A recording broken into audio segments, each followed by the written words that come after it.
दोस्तों, हमारी कहानी चल रही थी पिया बेरहम। ये कहानी का अंतिम भाग है। इसके पिछले वाले पार्ट में हम लोगों ने क्या क्या पढ़ा था उसका छोटा सा समरी हम लोग देख लेते हैं। डालमिया परिवार पर सदियों पुराने अभिश्राप का रहस्य खुलते ही सभी के पैरों तले जमीन खिसक गई। गुरुजी ने बताया कि अब इस श्राप का अगला निशाना वंदना है, लेकिन वंदना ने हार मानने के बजाय डोडा बेटा के रहस्यमय जंगलों में छिपे देवी मंदिर का पुनर्निर्माण कर अभिश्राप समाप्त करने का संकल्प लिया। सुमित ने हर कदम पर उसका साथ देने की कसम खाई, जबकि विशाल भी इस खतरनाक यात्रा में शामिल हो गया। उधर गुरुजी को ध्यान आया कि 3 आत्माओं और 7 फनों वाले भयानक नाग और भयावह संकेत दिखाई दिए। अब कहानी में आगे। जैसे ही वंदना ओम प्रकाश जी के चरणों में झुककर आशीर्वाद लेने के लिए आगे बढ़ी, उसे अचानक अपने पास अजीब सी थकावट और भारीपन का एहसास हुआ। उसके कानों में एक सख्त और खतरनाक आवाज़ गूंजने लगी, भाग जाओ लड़की, यह रास्ता आसान नहीं है, यह तुम्हारे लिए नहीं है, अपने घर लौट जाओ। यह आवाज़ इतनी कड़ी और दमनकारी थी कि वंदना का सिर चकरा गया। उसकी आंखों के सामने अंधेरा छाने लगा और उसका सिर दर्द से भर गया। सुमित ने तुरंत वंदना को थाम लिया। उसकी आंखों में चिंता झलक आई। वंदना, क्या हुआ? क्या तबीयत ठीक नहीं है? अगर ठीक नहीं लग रहा है तो हम आज का प्रोग्राम कैंसिल कर देते हैं। वंदना ने होश संभालते हुए मुस्कुराने की कोशिश की और हल्की आवाज में बोली, नहीं सुमित, मैं ठीक हूँ, बस थोड़ी थकान महसूस हो रही थी। यह सफ़र हमारी लिए ज़रूरत है और इसे रोक नहीं सकते। सुमित उसे सहारा देते हुए गाड़ी की तरफ लेकर आया। गाड़ी में बैठाते ही वंदना का ध्यान बार बार घर की दरवाजे की ओर जा रहा था, जहां सोया हुआ संजू उसकी प्रतीक्षा कर रहा था। उसकी आंखें नम हो गईं और मन ही मन उसने संजू को याद करते हुए कहा, संजू मेरे बेटे, मैं तुम्हारे और इस परिवार के भले के लिए ही जा रही हूँ। जल्दी ही तुम्हें इस अभिश्राप से मुक्त करके लौटूंगी। सुमित, वंदना और विशाल की यात्रा शुरू हुई और कुछ घंटों की सफ़र के बाद वे ऊटी एयरपोर्ट पर उतरे। वहां पहुंचने पर विशाल ने सफ़र के लिए कुछ आवश्यक सामान खरीदा, कैंपिंग के लिए टेंट, खाना और आत्मरक्षा के लिए एयर गन भी, ताकि जंगली जानवरों से बचाव हो सके। ऊटी में एक रात बिताने के बाद अगले ही दिन वे डोडा बेटा के पहाड़ियों की ओर बढ़े, जो ऊटी से लगभग 10 किलोमीटर दूर डोडा बेटा का एक सुंदर पर्यटन स्थल था। लेकिन वहां से आगे का रास्ता चुनौतीपूर्ण था। उस घने जंगलों में देवी का मंदिर कहीं छिपा हुआ था और उस मंदिर को ढूंढना ही उनका लक्ष्य था। विशाल ने अपने आसपास का मुआयना किया और सुमित से बोला कि हम सब कुछ ले लिए हैं, लेकिन आगे का रास्ता तो कहीं दिख ही नहीं रहा है। इतने सामान के साथ घने जंगलों में जाना संभव नहीं है। सुमित ने भी सिर हिलाया और चिंतित स्वर में कहा, हाँ विशाल, सरकार ने इन जंगलों पर जाने पर रोक लगाई है, खासकर उस कबीले वालों के कारण जो बाहरी लोगों को पसंद नहीं करते। कुछ ही देर में ऊटी की स्थानीय पुलिस को भी उनके इरादों का पता चल गया। एक पुलिस अधिकारी ने उन्हें सख्ती से चेतावनी दी, यह इलाका यूनेस्को संरक्षित है और यहाँ जाना गैर कानूनी है। वहाँ जाने का कोई मतलब नहीं है, आप लोग वापस लौट जाइए। पुलिस की नसीहत के बाद सुमित, वंदना और विशाल को वापस ऊटी लौटना पड़ा। होटल में बैठकर वे थके हारे और निराश महसूस कर रहे थे। वंदना ने खुद से सवाल किया, क्या हम इतनी आसानी से हार मान लेंगे? इतने दूर आकर क्या खाली हाथ घर लौट जाना सही है? थोड़ी देर सोचने के बाद वंदना ने दृढ़ता से कहा, नहीं, हमें एक और कोशिश करनी होगी। इतने लोग यहाँ आए हैं तो जंगल के अंदर जाने का कोई रास्ता तो जरूर होगा। हमें यह रास्ता किसी स्थानीय व्यक्ति से ही पता चलेगा। अगले दिन सुमित, वंदना और विशाल ने ऊटी के कुछ स्थानीय लोगों से बातचीत करने का निर्णय किया। गांव के पास की दुकानों में वे उन लोगों से मिले जो जंगली इलाकों से सामान लाते थे। घंटों की पूछताछ के बाद उनकी मुलाकात एक सब्जी बेचने वाले बूढ़े आदमी से हुई। वह जंगल से जंगली सब्जियां और फल लाया करता था। सुमित ने उसके पास जाकर नम्रता से पूछा, बाबा, हम लोग देवी माँ की मंदिर तक पहुँचना चाहते हैं। सुना है वह जंगल के भीतर कहीं छुपा हुआ है। क्या आप उस जगह तक पहुँचाने का कोई तरीका जानते हैं? बूढ़े आदमी ने उनकी ओर देखा और गहरी सांस लेते हुए बोला, तुम लोग इतने दूर से आए हो, इसका मतलब तुम्हारे इरादे मजबूत हैं। पर बेटा, उस जंगल में जाने का मतलब मौत को बुलाना है। कई लोग गए हैं लेकिन लौट कर कोई नहीं आया है। वंदना ने दृढ़ता से जवाब दिया, बाबा, हम जानते हैं कि यह आसान नहीं है, लेकिन यह हमारे परिवार के अभिश्राप को खत्म करने का सवाल है। हम इसके लिए कुछ भी करेंगे। बूढ़ा आदमी उनकी बातें सुनकर गंभीर हो गया और बोला, अगर तुमने ठान ही लिया है तो मैं तुम्हें रास्ता जरूर बताऊंगा, लेकिन सावधान रहना, जंगल का यह हिस्सा बहुत खतरनाक है। और एक बात ध्यान रखना, वहाँ के आदिवासी बाहरी लोगों को पसंद नहीं करते। अगर रास्ते में उनका सामना हो जाए तो शांति से रहना, वरना विशाल ने बूढ़े का आशय समझते हुए कहा, बाबा, हम आपकी बात समझ गए हैं। आपका आशीर्वाद हमारे साथ रहे तो हमें कोई नहीं रोक सकता। बूढ़े आदमी ने उनके चेहरे पर निश्चय की झलक देखी और हौले से मुस्कुराए। उसने जंगल में जाने का एक गुप्त रास्ता बताया जो एक सरकरी पंखुड़ी से होकर जाता था। उसने उन्हें कहा कि वहां से आगे घना जंगल है और रास्ता काफी मुश्किल होगा।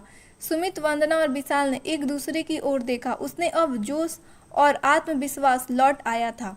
वंदना ने सुमित का हाथ थाम कर कहा, हम इसे कर सकते हैं सुमित, अगर हम साथ हैं तो हर मुश्किल का सामना करेंगे। सुमित ने उसके हाथ पर अपना हाथ रखा और उसकी आंखों में देखते हुए कहा, हाँ वंदना, यह सफ़र कठिन है, लेकिन तुम्हारे साथ में हर चुनौती का सामना करने के लिए तैयार हूँ। रास्ते का पता चलते ही उनके मन में उम्मीद जागी। वे अगले ही दिन उसी बूढ़े के बताए रास्ते पर निकलने की तैयारी करने लगे। रात में सोने से पहले वंदना वॉशरूम गई। तभी उसे एक ऐसा एहसास हुआ जैसे बाहर लॉन में खड़ा कोई व्यक्ति उनके कमरे की ओर घूरे जा रहा है। वंदना ने वॉशरूम की खिड़की के पास जाकर उस व्यक्ति को ध्यान से देखा। वह पुराने समय की वेशभूषा धारण किए हुए था। वह वंदना की बहुत ही कड़ी नजरों से घूर रहा था। उसे देखकर वंदना का पूरा शरीर डर के मारे ठंडा पड़ गया। वो वहां से भागती हुई वापस अपने कमरे में आ गई। सुमित, सुमित, कोई आदमी है लॉन में जो हमारी ओर घूरे जा रहा है। वंदना ने बदहवास देखकर सुमित भी घबरा गया, लेकिन सुमित ने उसे शांत कराने की कोशिश की। वंदना, हो सकता है यह तुम्हारा वहम हो।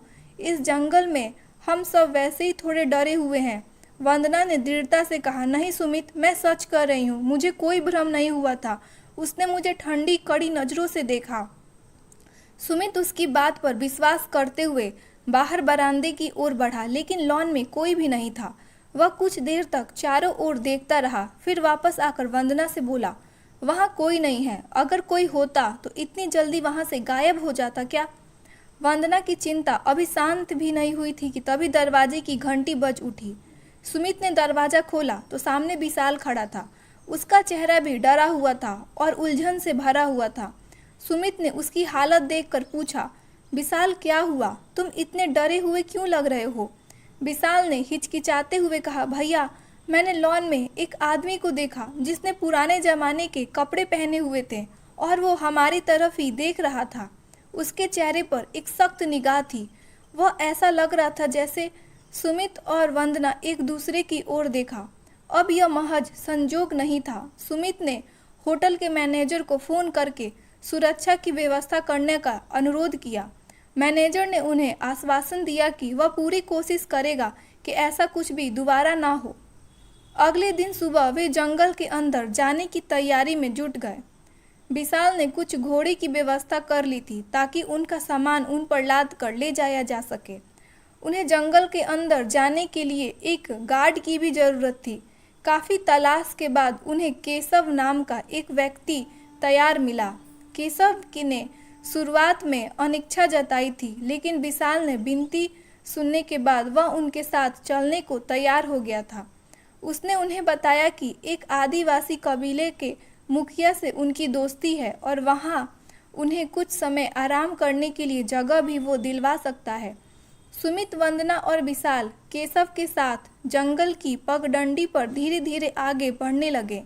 रास्ते में चलते चलते केशव उनसे साहस से प्रभावित हो गया। उसने कहा, आप लोग निडर होकर यहाँ आए हैं, यही देखकर मैंने आपको अपना दोस्त माना। मैं आपको उस कबीले के मुखिया से मिलवाऊंगा जो जंगल के बीचों बीच रहता है। शायद वो आपको अंदर की स्थिति के बारे में और भी अच्छी जानकारी दे सके। कुछ घंटे की यात्रा के बाद वे उस आदिवासी कबीले में पहुंचे। कबीले के लोगों ने उन्हें देखते ही उनका स्वागत किया। एक बूढ़ा व्यक्ति जो उस कबीले का मुखिया था सामने आया और उन्हें देखकर गंभीर स्वर में बोला, डालमिया परिवार के लोग, हमारे जमीन पर आपका स्वागत है। सुमित ने आश्चर्यचकित होकर पूछा, आप हमारे परिवार के बारे में कैसे जानते हैं? मुखिया ने सिर हिलाते हुए कहा, तुम्हारे पूर्वज ब्रिज डालमिया ने हमारे पूर्वज के साथ कई साल बिताए थे। उन्होंने हमारे कबीले की बहुत मदद की थी। वंदना और सुमित ने एक दूसरे की ओर देखा। फिर सुमित ने उत्सुकता से पूछा, फिर ब्रिज डालमिया जी कहाँ गए? मुखिया ने गहरी सांस लेते हुए कहा, उन्होंने देवी माँ की मंदिर की पुनर्निर्माण करने का संकल्प लिया था। हमारे पूर्वज के लाख समझाने के बावजूद भी वे जंगल के काफ़ी अंदर चले गए, जहाँ दो भयंकर कबीले रहते हैं जो हमेशा एक दूसरे के दुश्मन रहे हैं। ब्रिज जी उसी झगड़े का शिकार हो गए। हमारे पूर्वजों ने उन्हें बहुत रोका था, लेकिन वो नहीं माने। फिर भी वे कभी वापस नहीं लौटे। सुमित ने मुखिया की ओर देखते हुए धीरे से कहा, हम उसी अभिश्राप को समाप्त करने के लिए आए हैं। हम उस मंदिर का पुनर्निर्माण करना चाहते हैं ताकि हमारे परिवार को इस अभिश्राप से मुक्ति मिल सके। मुखिया ने गहरी आवाज में कहा, बेटा, यह रास्ता तुम जितना आसान समझ रहे हो उससे ज़्यादा ही कठिन है। वहाँ जाने वाले लोग कभी वापस नहीं आते। हमारी बात मानो और यहाँ से लौट जाओ। लेकिन वंदना ने दृढ़ता से कहा, हम इसे अपनी जिम्मेदारी मानते हैं। हमें यह करना ही होगा, चाहे जान ही क्यों न चली जाए। हम पीछे नहीं हट सकते। अगले दिन सुबह सुमित, वंदना और विशाल ने केशव मुखिया और कबीले के लोगों से विदा ली। चलते समय केशव ने अपना घोड़ा विशाल को दे दिया, जिसके बदले विशाल ने अपने सोने का ब्रेसलेट भेंट कर दिया। जंगल की गहराई में जाते हुए उनकी आंखों में एक अजीब सा डर और उत्साह का मिश्रण था। थोड़ी दूर जाने के बाद उन्हें एक पहाड़ी पर झरना दिखाई दिया जो देखने में बेहद मनमोहक था। वे सभी वहां रुक गए और कैंप लगाने का निर्णय किया। विशाल ने कैंप फायर जलाया, वंदना ने कुछ खाना तैयार किया और तीनों ने बैठकर भोजन किया। दिन भर की यात्रा से थके होने के कारण वे जल्दी ही सोने चले गए। रात के गहरे अंधेरे में अचानक वंदना की नींद टूट गई। उसे किसी के पैरों की आहट सुनाई दी थी। उसके दिल की धड़कनें तेज हो गईं। वह बाहर देखने के लिए उठ खड़ी हुई। बाहर निकलते ही उसने वही आदमी देखा जो पुराने जमाने के कपड़े पहने हुए उसे घूर रहा था। वंदना का कंठ सूख गया। उसने डर से कांपते हुए चीख लगा दी, जिससे सुमित और विशाल भी जाग गए। तीनों ने उस आदमी की ओर देखा, लेकिन इस बार वह कहीं जाने के बजाय वहीं खड़ा रहा। उसकी निगाहों में एक गहरा ठंडा प्रभाव था जिसने तीनों को भीतर तक डरा दिया। फिर उस आदमी ने बहुत ही गहरी और गंभीर आवाज में पूछा, क्या तुम लोग ब्रिज डालमिया के वंशज हो? सुमित, वंदना और विशाल उसके इस सवाल पर सन्न रह गए। उसने व्यक्तित्व में एक अजीब सा आकर्षण और अलौकिक शक्ति थी जिसने तीनों को अपने प्रभाव में जकड़ लिया था। उन्हें उनकी ओर से अपनी नज़रें हटाने में भी डर लग रहा था। उस व्यक्ति की भेद भरी आंखों में एक गहरा रहस्य था। उसने सुमित, वंदना और विशाल की ओर देखा और फिर गंभीर स्वर में पूछा, क्या तुम लोग सच में ब्रिज डालमिया के वंशज हो? वंदना ने साहस जुटाकर धीरे से कहा, जी, मैं डालमिया परिवार की बहू हूँ। ये मेरे पति सुमित हैं और ये मेरे देवर विशाल हैं। उस व्यक्ति ने एक लंबी सांस ली, जैसे अतीत के किसी भारी याद को फिर से जी रहा हो। फिर वह धीरे धीरे उनके पास आने लगा। उसकी गंभीरता और रहस्यमयी उपस्थिति से तीनों के दिलों की धड़कनें तेज हो गई थीं। उसने उनके सिर पर अपने हाथ रखे और कहा, डरो मत, मैं तुम्हारे पूर्वज ब्रिज डालमिया का दोस्त हूँ। उन्होंने मुझे सत्या कहकर पुकारा था। सुमित, वंदना और विशाल की आंखें आश्चर्य से खुली की खुली रह गई। वंदना ने कांपते हुए कहा, यह कैसे संभव है? ब्रिज डालमिया को इस धरती से गए 100 साल से अधिक हो चुके हैं और आपकी उम्र तो 35-40 साल के करीब लगती है। सत्या ने हल्की मुस्कान के साथ उत्तर दिया, समय एक भ्रम में है और यह जंगल रहस्यों से भरा हुआ है। मैं जानता हूँ, मैंने इस धरती पर अब तक 200 वर्षों देखी हैं। लेकिन तीनों की हैरानी और भी ज़्यादा बढ़ गई। सत्या ने गंभीरता से कहा, बच्चों, तुम्हें यहाँ नहीं आना चाहिए था। मैं जानता हूँ तुम उसी अभिशाप को ख़त्म करने के लिए आए हो जिसके लिए ब्रिज यहाँ पर आए थे। मैंने तब उनकी मदद की थी, लेकिन हम असफल रहे और वह जंगल में कबीलों की आपसी दुश्मनी का शिकार हो गए। वंदना ने संजीदगी से पूछा, सत्या जी, कृपया हमें बताइए कि तब क्या हुआ था। ब्रिज डालमिया की मदद में क्या बाधा आई थी? हमें उस पूरी घटना के बारे में बताइए। सत्या ने कुछ पल के लिए अपनी आंखें बंद कर ली, मानो वह उस पुराने घटना की कड़ियों को जोड़ने की कोशिश कर रहे हों। फिर उन्होंने धीरे से कहना शुरू किया, जंगल के अंदर कई कबीले बसे हुए हैं और उसमें सबसे प्राचीन तथा सबसे खतरनाक 2 कबीले हैं, जयंती और मुकाबू। यह दोनों कभी एक ही परिवार का हिस्सा हुआ करते थे, परंतु इनकी आपसी दुश्मनी से इन जंगलों की शांति को निगल लिया गया है। सत्या ने गहरी सांस लेते हुए कहा, साबू और जम्बू ये 2 भाई थे। साबू जयंती कबीले का मुखिया था और जम्बू मुकाबू कबीले का। साबू ने अपने छोटे भाई जम्बू से उसकी पत्नी को जबरदस्ती छीन लिया और उसे अपने कबीले में ले लिया। इसके बाद उसने जम्बू के क्षेत्रों पर कब्जा कर लिया और अंततः जम्बू को भागकर इस जंगल के सबसे अंदरूनी इलाके में शरण लेनी पड़ी। वंदना ने विस्मित होकर पूछा, यह सब कहाँ हुआ था? सत्या ने हल्की मुस्कान के साथ कहा, मेरे गुफा के आसपास। जब जम्बू हार कर वहाँ आया तो मैंने उसे शरण दी। उसी दौरान ब्रिज डालमिया, तुम्हारे पूर्वज, गलती से वहाँ पहुँच गए। ब्रिज और जम्बू के बीच गहरी दोस्ती हो गई। जम्बू ने ब्रिज की मदद का वचन दिया, लेकिन एक शर्त रखी। वह चाहता था कि ब्रिज उसकी खोई हुई पत्नी और उसके कबीले का सम्मान वापस दिलाने में मदद करे। विशाल ने उत्सुकता से पूछा, फिर ब्रिज डालमिया ने क्या किया? सत्या ने उसकी ओर देखा और कहा, ब्रिज ने उसकी बात मान ली।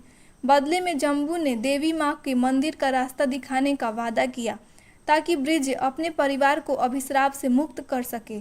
एक दिन ब्रिज इसी काम के लिए साबू के पास गया। ब्रिज चाहता था कि वह बातचीत करके साबू और जम्बू की दुश्मनी खत्म करवा दे, लेकिन घमंडी साबू ने गुस्से में आकर उसकी हत्या कर दी। यह सुनकर सुमित के मन में खलबली मच गई। वह चिंतित स्वर में पूछा, क्या देवी माँ के मंदिर तक पहुँचना इतना कठिन है? सत्या ने गंभीरता से कहा, बहुत कठिन। वह मंदिर जंगल के बीचों बीच स्थित है और समन कबीले के क्षेत्र में है। समन का मुखिया दुर्जन है, जिसका नाम ही उसके खतरनाक स्वभाव को दर्शाता है। अगर उसे उस मंदिर तक पहुंचना है तो तुम्हें जयंती और मुकाबू कबीले के बीच की दुश्मनी को खत्म करना होगा। दोनों कबीले की ताकत एक होकर ही दुर्जन का सामना कर सकती है। वंदना ने निश्चय भरे स्वर में पूछा, क्या यह आज ही संभव है? क्या साबू और जम्बू आज भी जीवित हैं? सत्या ने हल्की मुस्कान के साथ कहा, हाँ, वे दोनों आज भी जीवित हैं और आज भी वही दुश्मनी बरकरार है। तुम्हें भी इसी संघर्ष और सामना करना पड़ेगा।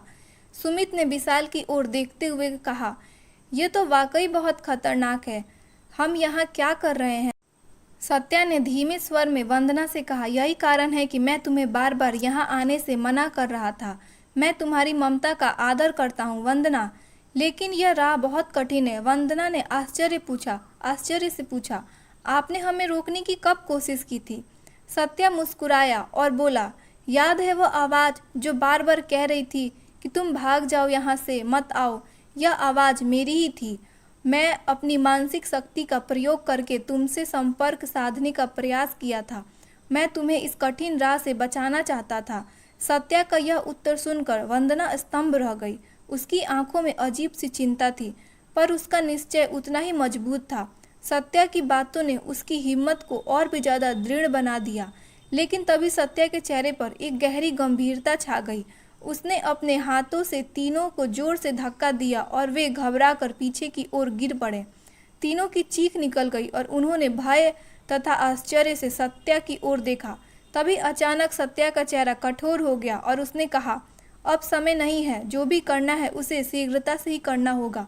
देवी माँ का आशीर्वाद तुम्हारे साथ रहे और तुम्हारे दिल में साहस बना रहे। आगे की राह पर केवल तुम्हारी शक्ति और एकता ही तुम्हें बचा सकती है। और ये शब्द कहते ही सत्या की आकृति धीरे धीरे धुंधली होने लगी, मानो वो किसी अदृश्य शक्ति के साथ विलीन हो रहा हो। और ये सब देखकर सुमित, वंदना और विशाल हैरान रह गए। उनकी आंखों में अविश्वास और मन में भय का संगम था। सत्या की आकृति के गायब होने के बाद तीनों ने राहत की सांस ली, लेकिन मन में अब भी सवाल था कि आखिर सत्या ने उसे धक्का क्यों दिया था। उन्हें हल्की ठंड महसूस हो रही थी। वे कैंप के पास ही जलाई गई आग के पास बैठ गए। तीनों के बीच काफी देर तक खामोशी छाई रही। आखिरकार वंदना ने चुप्पी तोड़ते हुए कहा, सत्या 200 साल से भी अधिक उम्र का है।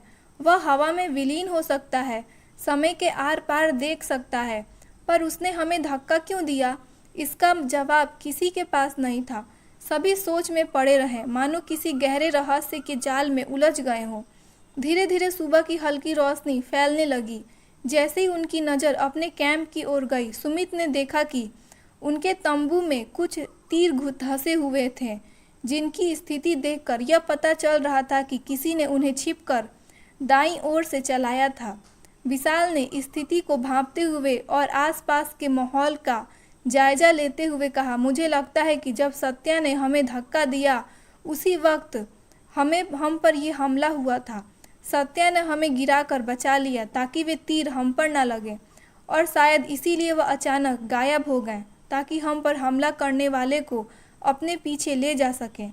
तीनों इसी चर्चा में लगे हुए थे कि अचानक उनके सामने कुछ आदिवासी धनुष तीर लिए आते दिखाई दिए। उनमें से एक बुजुर्ग था जो उनके मुखिया जैसा लग रहा था।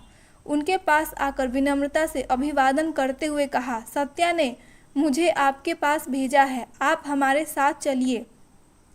सुमित, वंदना और विशाल ने एक दूसरे की ओर देखा। उनके चेहरों पर घबराहट साफ झलक रही थी।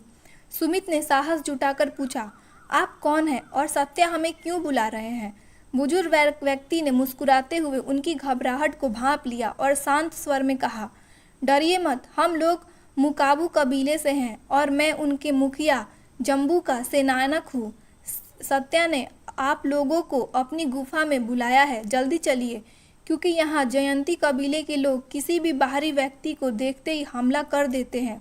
वे आदमखोर हैं। यह सुनकर तीनों की रीढ़ में सिहरन दौड़ गई। जल्द ही उन्होंने अपना सामान समेटा, घोड़े पर लादा और आदिवासियों के साथ जंगल की ओर बढ़ चले। घना जंगल जैसे उन्हें एक नई दुनिया में ले जा रहा था और हर कदम पर उनका दिल तेजी से धड़क रहा था। गुफा में पहुंचते ही जम्बू और मुकाबू कबीले के आदिवासियों ने उनका गर्मजोशी से स्वागत किया। सत्या भी वहां उनकी प्रतीक्षा कर रहा था। थोड़ी देर बाद भोजन की औपचारिकता पूरी हुई और फिर कबीले के सभी बुजुर्ग गुफा के भीतर एक महत्वपूर्ण बैठक के लिए इकट्ठा हुए। सत्या ने गंभीर स्वर में सबको संबोधित करते हुए कहा, आज हमें एक महत्वपूर्ण निर्णय लेना होगा। समन कबीले को पराजित किए बिना हम देवी माँ के मंदिर का पुनर्निर्माण नहीं कर सकते और इसके लिए हमें जयंती कबीले का साथ चाहिए। हमें या तो साबू को संधि करनी होगी या फिर उन्हें मारकर जयंती कबीले को अपने पक्ष में करना होगा।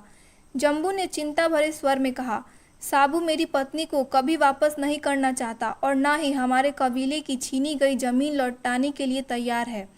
वंदना ने साहस भरे शब्दों में कहा, मैं साबू से बात करने जाऊंगी, हो सकता है वो मेरी बात सुन ले। सुमित और विशाल ने तुरंत उन्हें मना कर दिया, लेकिन सत्या ने कहा, वंदना सही कह रही है। यहाँ के कबीले के नियम है कि योद्धा किसी स्त्री की हत्या नहीं करते। खतरा बस इतना रहेगा कि साबू उसे बंदी बना सकता है। सुमित और विशाल भी वंदना के साथ जाने की जिद करने लगे, लेकिन साबू ने समझाया यह उचित नहीं होगा। साबू महिलाओं के साथ अधिक सम्मान से पेश आता है, पर वह बाहरी पुरुषों को अपना शत्रु मानता है। आखिरकार तय हुआ कि मुकाबू कबीले के कुछ योद्धा महिलाएं वंदना के साथ जाएंगी। सुमित और विशाल के कलेजे पर पत्थर रखकर उसे जाने की अनुमति दी। सत्या ने वंदना को अपनी दिव्य तलवार देते हुए कहा, इसे सिर्फ जरूरत पड़ने पर ही इस्तेमाल करना। कुछ वर्ष पहले ही मुझे एक महात्मा ने यह तलवार भेंट की थी। यह तलवार जिस योद्धा के हाथ में हो वो कभी भी हार नहीं सकता। अगले दिन वंदना अपने साथ चुनिंदा महिला योद्धाओं को लेकर जयंती कबीले की ओर चल पड़ी। सुमित और विशाल दूर खड़े उसे जाते हुए देख रहे थे। उनके दिल में चिंता और भय था। जयंती कबीले में पहुंचकर उनका स्वागत अप्रत्याशित रूप से सौंदर्यपूर्ण हुआ। वहां के मुखिया साबू वंदना के साहस और संकल्प से प्रभावित था। उसने गंभीर स्वर में कहा, मैं जानता हूँ तुम यहाँ पर क्यों आई हो। तुम चाहती हो कि मैं जम्बू की पत्नी और जमीन जम्बू को वापस कर दूं और अपने योद्धाओं के साथ मिलकर समन कबीले पर हमला करूं, पर यह इतना आसान नहीं है। वंदना ने शांत लेकिन दृढ़ स्वर में कहा, यही सही मार्ग है साबू। हमारा उद्देश्य तुम्हें भी लाभ पहुंचा सकता है। बस एक बार इस पर विचार तो करो। साबू ने व्यंग भरी हंसी के साथ कहा, मैं ये सब करने के लिए तैयार हूँ, पर एक शर्त है, तुम्हें मुझसे विवाह करना होगा। यह सुनते ही वंदना को गुस्सा आ गया। उसने कठोर स्वर में उत्तर दिया, अगर तुम मुझे युद्ध में हरा पाते हो तो मैं तुम्हारी शर्त मान लूंगी, लेकिन पहले ये साबित करना होगा कि तुम मुझसे जीत सकते हो। वंदना के भीतर इतना साहस सत्या की दी हुई दिव्य तलवार और अपने उद्देश्य की वजह से आया हुआ था। साबू ने उसकी बात पर अट्टहास करते हुए बोला, तुम एक स्त्री हो और तुम्हें हराना मेरे लिए बच्चों का खेल है। और इसी तरह दोनों के बीच एक भयंकर युद्ध शुरू हो गया। वंदना सत्या की दी हुई दिव्य तलवार से मुकाबला कर रही थी। साबू ने अपने पूरे बल के साथ उस पर वार करना शुरू कर दिया। कभी वंदना भारी पड़ती तो कभी साबू। युद्ध कठिन था क्योंकि वंदना कोई परिचित योद्धा नहीं थी। जयंती कबीले के लोग सांसें रोककर इस युद्ध को देख रहे थे। दूसरी ओर सत्या गुफा में समाधि में बैठा अपनी आध्यात्मिक शक्तियों से वंदना का समर्थन कर रहा था। वंदना का साहस कमजोर नहीं पड़ा, लेकिन जैसे ही उसका पैर फिसला तलवार उसके हाथ से छूट गई। साबू ने यह मौका देखा और अपनी तलवार लेकर उसकी ओर तेजी से बढ़ा। वंदना की गर्दन के करीब तलवार आते देख सत्या अचानक समाधि से बाहर निकलते हुए बुदबुदाया, नहीं, ये अनहोनी नहीं हो सकती। तलवार और वंदना की गर्दन के बीच बस कुछ ही दूरी बाकी थी। तभी एक चमकती हुई ऊर्जा की लहर ने साबू के हाथों से तलवार छीन ली। वंदना ने ऊर्जा से आती हुई दिशा की तरफ मुड़कर देखा तो सत्या गुफा से कुछ दूर खड़े हाथ उठाए ध्यान मग्न थे। उनकी आंखों से निकलती तेजस्वी किरणों ने साबू को जड़वत्व कर दिया था। सत्या की आवाज गूंजी, सत्या की शक्ति से बड़ा कोई अस्त्र नहीं साबू, तुम्हारा अहंकार ही तुम्हारे विनाश का कारण बनेगा। वंदना ने झट से तलवार उठाई और साबू के सीने पर रख दी। हार मान लो, नहीं तो साबू की नजरें डगमगाई। उसने देखा कि मुकाबू कबीले के योद्धाएं और जम्बू के लोग गुफा के पीछे ही आ रहे हैं। उसके साथ सुमित और विशाल भी थे। सामू समझ गया कि अब वो हार चुका है। ठहरो, साबू ने स्वीकार करते हुए कहा, तुम्हारे साहस के आगे मैं हार चुका हूँ, तो फिर जम्बू की पत्नी और जमीन लौटा दो। साबू ने अपने आदमियों को आदेश दिया। जम्बू की पत्नी और जमीन तुरंत लौटा दी। अब हम सब मिलकर समन कबीले के खिलाफ मिलकर लड़ेंगे। वंदना ने साबू के सीने से तलवार हटाते हुए पूछा, और मेरे साथ विवाह की तुम्हारी शर्त?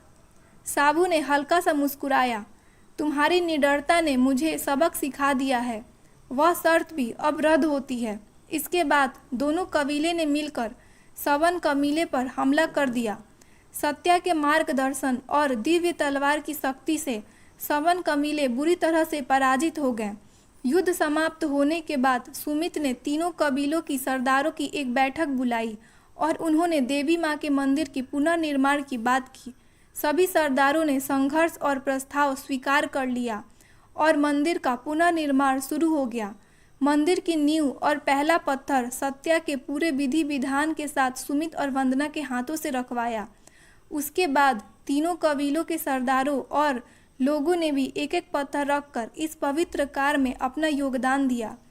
तीनों कबीले के लोगों ने सहयोग तथा सुमित और वंदना की देखरेख से देवी माँ की भव्य मंदिर शीघ्र ही बनकर तैयार हो गई।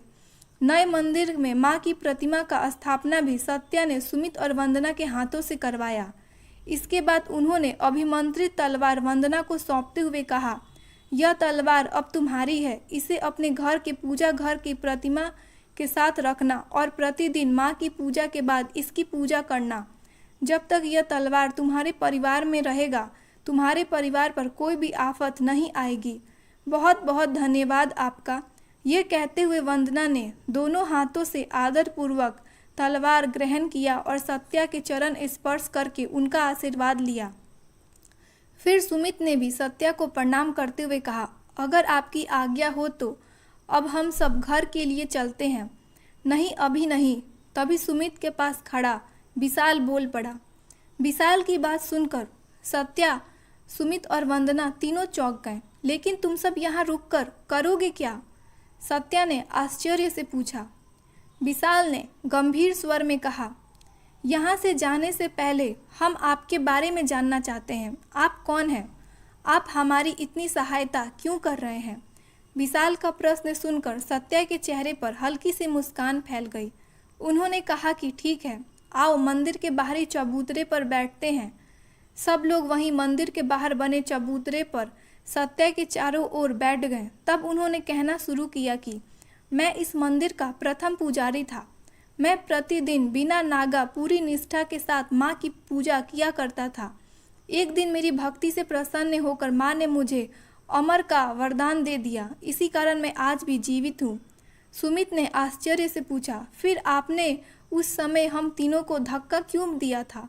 सत्या मुस्कुराए, क्योंकि तुम्हें तीनों को माँ के मंदिर का पुनर्निर्माण के संघर्ष से जोड़ना आवश्यक था।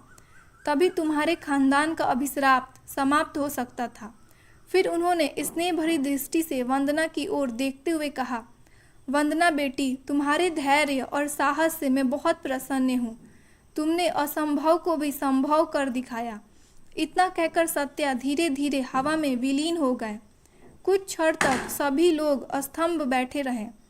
फिर सुमित ने मुस्कुराकर विशाल से पूछा, तो विशाल, अब हम भी यहाँ से चलें? जी भैया, लेकिन इस जंगल से बाहर निकलने का रास्ता मैं भूल गया हूँ। तभी किसी के पीछे से आवाज़ गूंजी, आप सब मेरे पीछे पीछे आइए। सुमित, वंदना और विशाल तीनों चौंक कर आवाज़ की दिशा में मुड़े। वहाँ साबू मुस्कुराता हुआ खड़ा था। तीनों उसके साथ जंगल के बाहर की ओर चल पड़े। चलते चलते अचानक वंदना को एक जानी पहचानी खुशबू ने घेर लिया। वो ठिठक कर रुक गई और चारों ओर देखने लगी। तभी उसने अपने ओर एक तरफ सरिका को मुस्कुराते हुए खड़ा देखा। सरिका ने हाथ हिलाकर उससे कहा। उसकी आवाज़ केवल वंदना ही सुन पा रही थी। मेरी आत्मा आज तृप्त हो गई वंदना, तुमने मेरे लिए भी मुक्ति का मार्ग खोल दिया। अब मैं शांति के साथ अपनी दुनिया में जा सकूंगी। मेरी आत्मा अब गहरी शांति में लीन हो जाएगी। मैं तुमसे फिर कभी नहीं मिल सकूंगी। मेरे संजू का ख्याल रखना, उसे बहुत सारा प्यार देना। इतने दिनों तक तुमसे दूर रहकर वो बहुत परेशान रहा है। सरिका की बात सुनकर वंदना को संजू की याद आने लगी। उसका मन उसे अपने सीने से लगाने के लिए तड़प उठा। उसने भी हाथ हिलाकर सरिका को विदा करते हुए कहा, संजू मेरा भी बेटा है, तुम अब अपनी दुनिया में हमेशा खुश रहना। इस बीच सुमित और विशाल आपस में बात करते हुए आगे बढ़ गए थे। लेकिन कुछ दूर चलने के बाद अचानक सुमित को एहसास हुआ कि वंदना उसके साथ नहीं है। वह तुरंत पलट कर पीछे आया। उसने देखा कि वंदना एक तरफ देखकर हाथ हिला रही है और उसकी आंखों में आंसू भरे हुए हैं। वह दौड़कर उसके पास पहुंचा और चिंतित होकर बोला, क्या हुआ वंदना, किससे बातें कर रही हो और तुम्हारी आंखों में ये आंसू क्यों हैं? वंदना ने जल्दी से अपने आंसू पोंछते हुए कहा, नहीं, किसी से नहीं, मुझे संजू की बहुत याद आ रही है। सुमित ने भावुक होकर कहा, हाँ वंदना, इतने दिनों तक हम डैड और संजू से कोई भी संपर्क नहीं कर पाए। मुझे भी उन दोनों की बहुत ज़्यादा याद आ रही है। जंगल से बाहर निकलते ही हम बिना किसी कहीं रुके सीधे एयरपोर्ट जाएंगे और मैं भी अब जल्द से जल्द घर पहुंचना चाहता हूं।